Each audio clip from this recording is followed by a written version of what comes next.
दोस्तों, मेरा नाम जितेंद्र अंगोड़े है।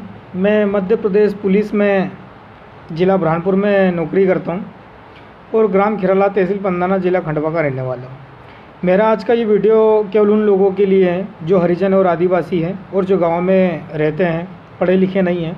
कुछ लोग पढ़े लिखे हैं भी, लेकिन वो पढ़े लिखों की गिनती में मेरे हिसाब से नहीं आते क्योंकि उनकी सोच वैसी नहीं है। अब मैं ये बताना चाहता हूँ कि हमारे समाज में कितनी बुरी बुरी सोच और कितनी बुरी बुरी बातें हैं, मैं ये बताता हूँ।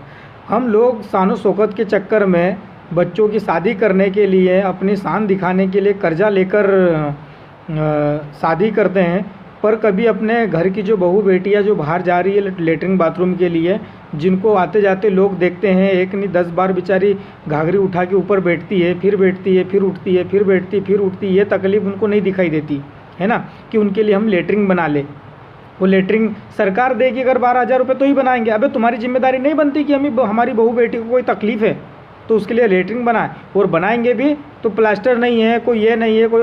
अबे लाखों रुपए कर्जा लेके तुम शादी करने को तैयार हो, लेकिन घर में बहू बेटियों के लिए एक अच्छी बढ़िया टाइल्स वाइल्स, नल वल, पानी वानी की व्यवस्था करने को तैयार नहीं हो, है तो ऐसे समाज सुधरेगा?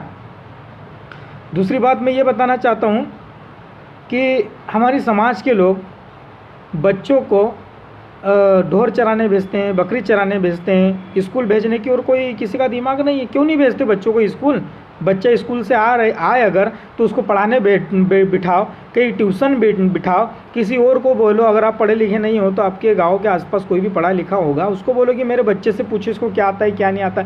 ये जिम्मेदारी नहीं है तुम्हारी। तुम तो बस एक बात करते हो कि वो फलाने का लड़का है तो 100 रुपये रोज़ से धाड़की जा रहा है, तू स्कूल में जाके क्या करता है? तू भी धाड़की जा। तो ऐसे तुम ये चाहते हो कि जैसे तुमने धाड़की मजदूरी करी, आपके बच्चे भी वैसे ही धाड़की मजदूरी करें। अब अगर बच्चे पैदा करें हैं तो आपकी जिम्मेदारी बनती है उसका भविष्य बनाने की, ना कि उनका भविष्य बिगाड़ने की। ठीक है, तो कम से कम इस चीज़ को भी सुधारो।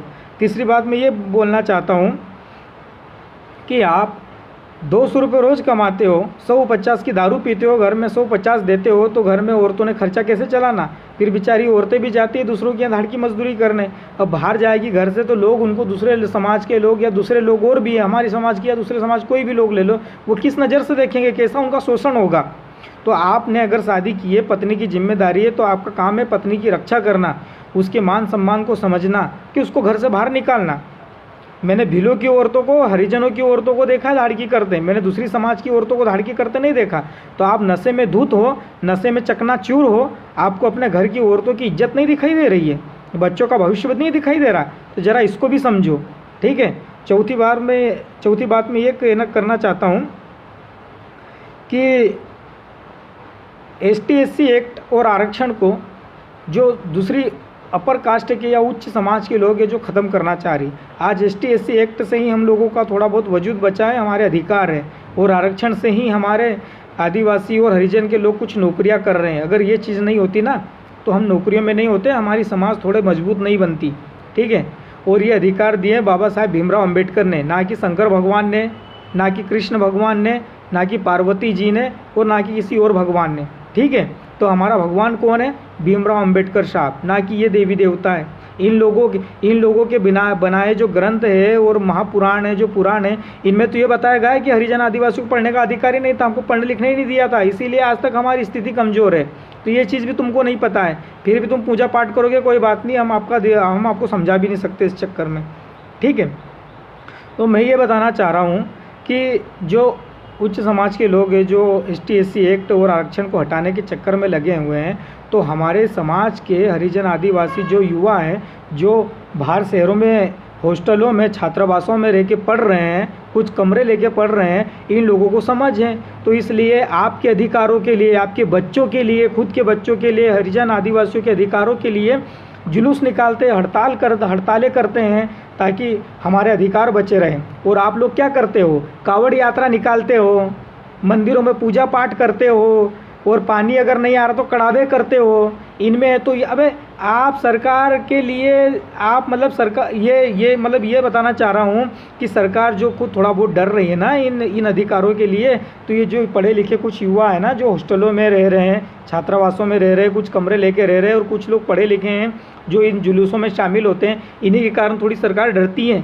नहीं तो तुम लोगों से तो कोई डर ही नहीं है। तुम तो मतलब ये मान के चलो कि हमारे लोगों, हमारे जो युवा लोग हैं उनके पावर को और कम करने पे तुले हुए हो और उनको कमज़ोर करने पे तुले हुए हो, ठीक है।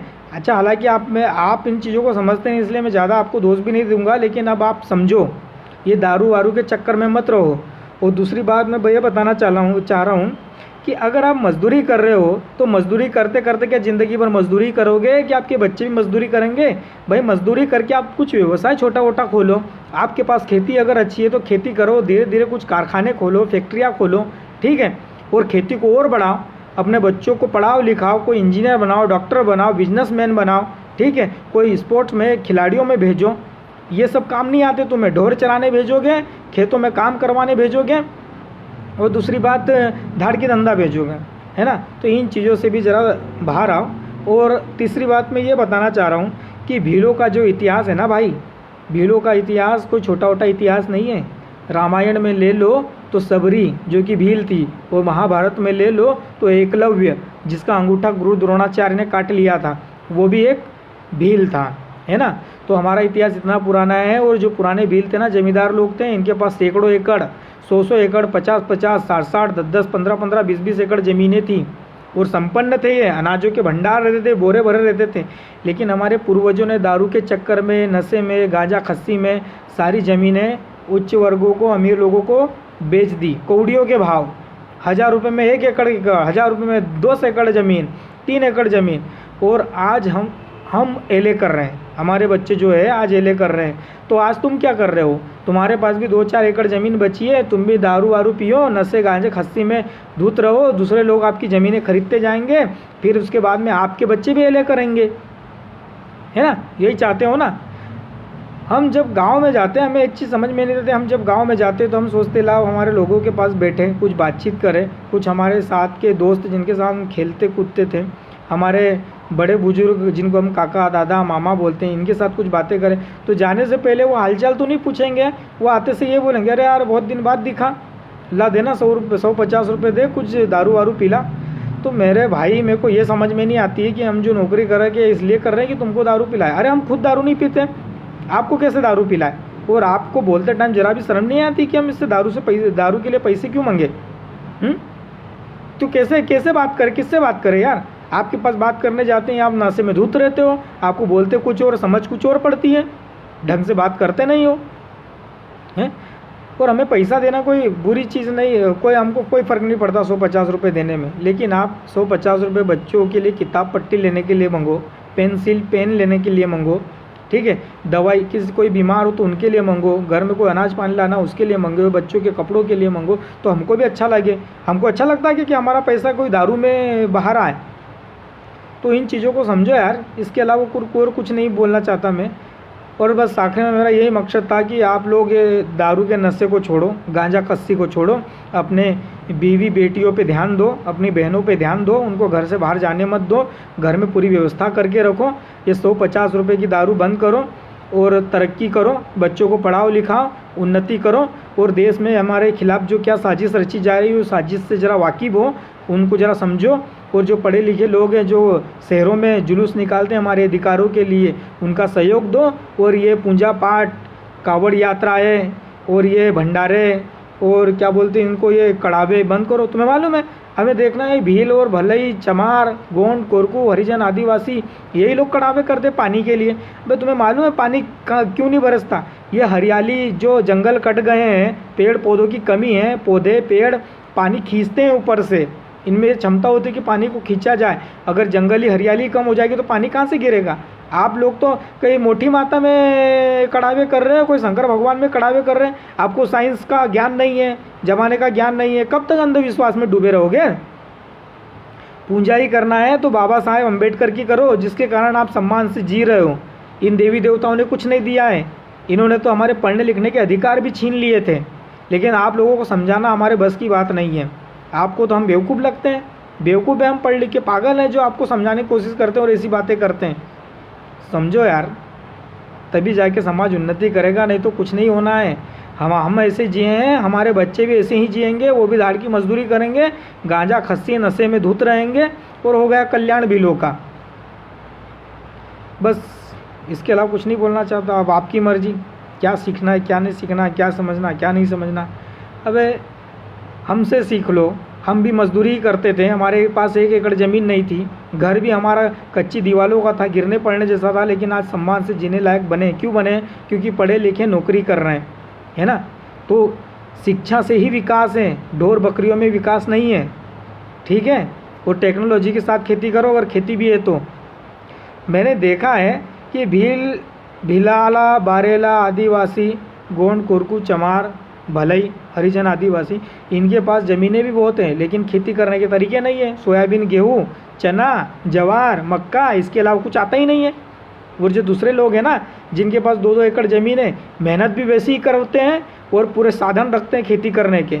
2-2 एकड़ में भी लाखों रुपए, करोड़ रुपए कमाते हैं और तुमसे पहले उन्नति कर लेते हैं, जबकि तुम्हारे पास 10-10, 20-20 एकड़ ज़मीन है।